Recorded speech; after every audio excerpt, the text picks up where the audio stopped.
नमस्कार दोस्तों, मेरा नाम डॉक्टर अमित कुमार और मैं आपका मोटिवेशनल दोस्त। आज के इस मोटिवेशनल वीडियो में मैं आपके लिए लेके आया हूं ना कहने के तरीके। इस ना कहने के टॉपिक में हम तकरीबन 20 अलग अलग टॉपिक के बारे में बात करेंगे जो ना कहने के अलग अलग तरकीबों को समझाएगा। लोगों को खुश करने की आदत। आपने किसी दोस्त या रिश्तेदार के बारे में सोचे जिसके बारे में आप समझते हैं कि वह लोगों को खुश करने में लगा रहता है और वह व्यक्ति आपकी जान पहचान में सारे अच्छे लोगों में से एक होगा। जब भी आपको उसकी जरूरत पड़ेगी वो आपको मदद करने आएगा, आप उसकी मदद करने जाओगे। क्या आपको निजी रूप से उसका यह व्यवहार बुरा सा प्रतीत नहीं होता? क्योंकि आप स्वयं इसके पहलुओं पर ध्यान देते हैं। जैसे जब कोई आपसे मदद मांगने जाता है तो क्या आप अपना कोई भी काम धंधा, कोई व्यापार किनारे रखकर अपनी प्राथमिकताओं को अलग कर उसका काम करना शुरू कर देते हैं? और अगर ऐसा है तो ये जो कहानी मैं बताने जा रहा हूं, ये जो भाग मैं लेके आया हूं, ये आपके लिए बहुत महत्वपूर्ण है। लोगों को न कहना एक ऐसी महत्वपूर्ण कला है जो अपने आप में आप विकसित कर सकते हैं। यह आपको अपने हितों को आगे बढ़ाने के लिए, चाहे आपका व्यक्तिगत एवं पेशेवर तरीका जो भी हो, उससे आपको आगे बढ़ाने में मदद करेगा और आपको आपके जीवन में आगे ले जाने का काम करेगा।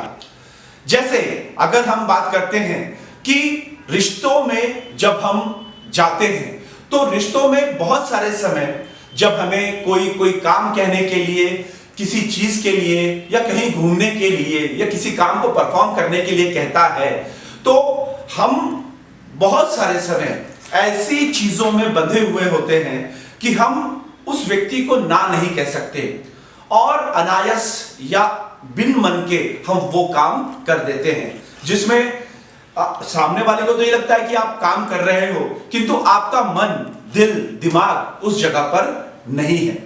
तो बताने का और समझाने का तरीका बस इतना ही है कि अगर आपका दिल, आपका दिमाग और आपकी आत्मा उस चीज को करने के लिए आपको नहीं कह रही है और फिर भी आप वो चीज को कर रहे हो तो आप रुक जाएं और हमेशा ये सोचें कि मैं ये क्यों कह रहा हूं या क्यों कर रहा हूं। इसीलिए हमेशा आप ना की तरफ जरूर जाएं और कोशिश करें कि ना कह के आप अपने उस काम को टाल दें जिसे आप करना नहीं चाहते। अब अगर हम बात करते हैं ना कहने के तरीके के ऊपर में, तो ना कहने का जो तरीका है वो जो है, अब हम दूसरे भाग में इस चीज को देखेंगे कि ना कहने का जो तरीका है उस तरीके को हम हमारी जिंदगी में, हमारे लाइफ में, हमारी चीजों में कैसे इंप्लीमेंट करेंगे और उसको इंप्लीमेंट करने के लिए हम हमारे लाइफ को कैसे आगे लेके जाएंगे, ये हम देखेंगे। पहले मैं लोगों को खुश करने में लगा रहता था। लगे रहने के पीछे का कारण यह है कि अगर मैं आपको बात करूं तो मैं लोगों को खुश करने के लिए बाहर निकल रहा हूं। अगर आपने मुझे हाई स्कूल के या कॉलेज के दिनों में देखा होगा तो आपको किसी भी प्रकार की कोई भी मदद की जरूरत होती तो आप मुझे बताते, मुझे कहते और मैं इमीडिएट वो काम को परफॉर्म कर लेता। इसके पीछे का कारण क्या है कि मैं आपको हर चीज के लिए हाँ कह रहा हूं, उसके लिए ना नहीं कह रहा हूं।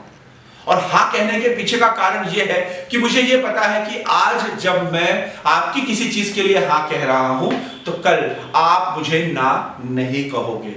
किंतु ऐसी चीजें हर समय आपको समान रूप से देखने को नहीं मिलती है क्योंकि आपको समय के हिसाब से आपको चीजों के अंदर में बदलाव करने होते हैं और वो बदलाव जो है आपको ना कह के करनी है। लोगों को खुश करके रखने के बजाय आप जो है अपने बारे में सोचें और कोशिश करें कि आप ना कहना सीखें।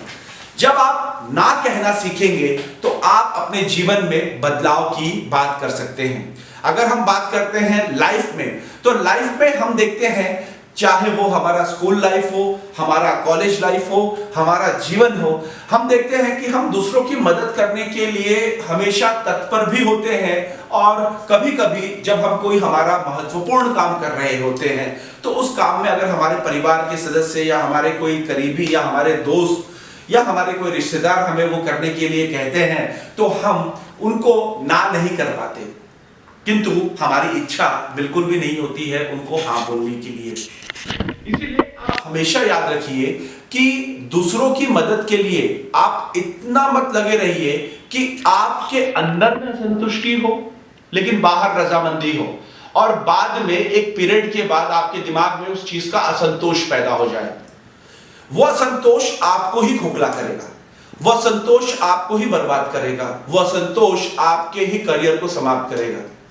क्योंकि आप वो चीज जब बिना मन के करते हो तो उसका रिजल्ट जो है वो कभी भी सही नहीं आ सकता, उसका रिजल्ट हमेशा गलत ही आएगा। जैसे एग्जांपल के तौर पे आप अगर परिवार वालों को दिखाने के लिए ही पढ़ाई कर रहे हो तो उसका रिजल्ट कभी भी सही नहीं आएगा, उसका रिजल्ट हमेशा जीरो ही आएगा। अगर आप कोई काम सिर्फ लोगों को दिखाने के लिए कर रहे हो तो उसका रिजल्ट हमेशा जीरो ही आएगा। अगर आप किसी ऑफिस में काम कर रहे हो, काम तो कुछ भी नहीं कर रहे हो लेकिन आप सिर्फ और सिर्फ काम का दिखावा कर रहे हो तो उसका रिजल्ट कुछ भी नहीं आएगा। बताने और समझाने का मतलब यह है कि बिना मन से किया हुआ कोई भी काम उसका रिजल्ट हमेशा शून्य ही आता है। इसीलिए ना कहने की कला कह के आप हां कह के उस काम को खराब ना करें।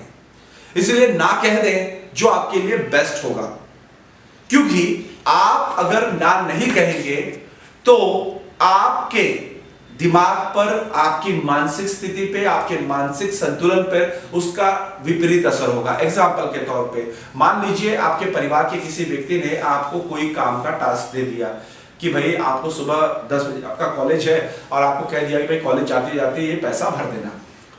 अब अगर मान लीजिए आपने वो पैसा किसी कारणवश नहीं भरा, आपका पूरा दिन कॉलेज में चले गया और शाम में जब आप आते हैं और उनको बताते हैं कि भाई मैं आज पैसा नहीं भर पाया, तो उनका रिएक्शन कभी भी आपके लिए अच्छा नहीं होगा। वो आपको और 2 गालियां देंगे या आपके बारे में गलत बोलेंगे या आपके बारे में गलत सोचेंगे, देखो मेरे काम के लिए समय ही नहीं है, दूसरों के काम के लिए समय है। तो ये चीजें हमने हमेशा ध्यान रखनी है कि हमने एक बार ना करके बाद में उपस्थित होने वाली जो परेशानियां हैं उनको टैकल करना, या फिर एक बार में ही सारी चीजों को समाप्त कर देना, ये सब कुछ आपके हाथ में है। तो आज के इस भाग 1 में मैं सिर्फ आपको ये बताना चाह रहा हूं कि ना कहने की कला जो है हमें पता रहनी चाहिए। भाग 2 में देखेंगे कि ना कहने के कैसे कैसे कारण होंगे, किस तरह से हम ना कह सकते हैं, किस व्यक्ति को हमने ना कहना है और कैसे ना कहना है, ये चीजों के बारे में हम भाग 2 में देखेंगे। आज के इस वीडियो में बस इतना ही, मिलेंगे किसी और वीडियो में। आप मुझे आज्ञा दीजिए, नमस्कार।